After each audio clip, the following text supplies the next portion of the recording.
Hello YouTubers. In this video I'll explain my sorting systems. For a small collection it's important to keep your Lego separated from other toys. One big bin is sufficient, like this big 2x4 storage bin from Lego. But any plastic bin is good. I prefer one with a lid, to keep out the dust and for stackability.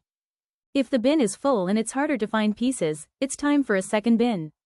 With a growing collection it's interesting to get smaller bins for sorting purposes. A bin for wheels, a bin for plates, a bin for minifigs and so on.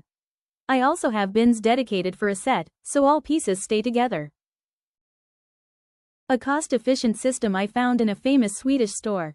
Here I keep my larger parts and some smaller finished set, like vehicles.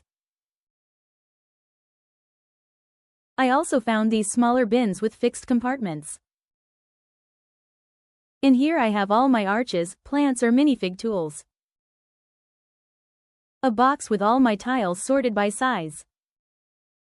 By using multiple bins of the same size, they are well stackable and it gives a clean look. Over the years I purchased multiple bins, so it's good to look for a brand that stays available over the years, and not for the cheapest of the moment. With the growing collection of bins, a label is not an optional luxury.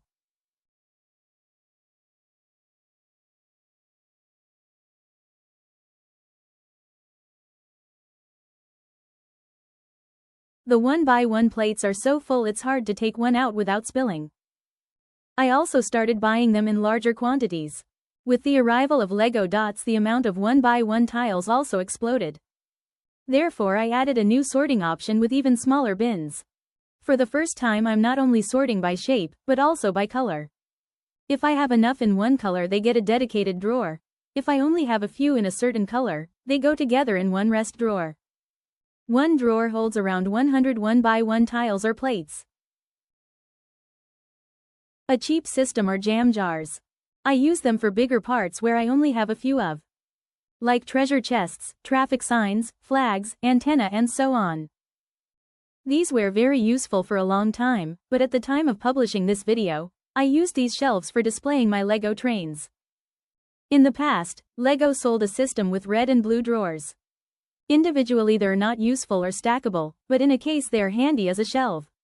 I use them mostly for my collection of Technic parts. Leave a comment if you like me to make some short videos about what's in these shelves.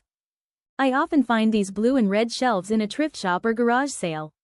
The original case that holds 4 of them is harder to find, so I made my own. See my other shorts for what's in the IKEA Samla bins.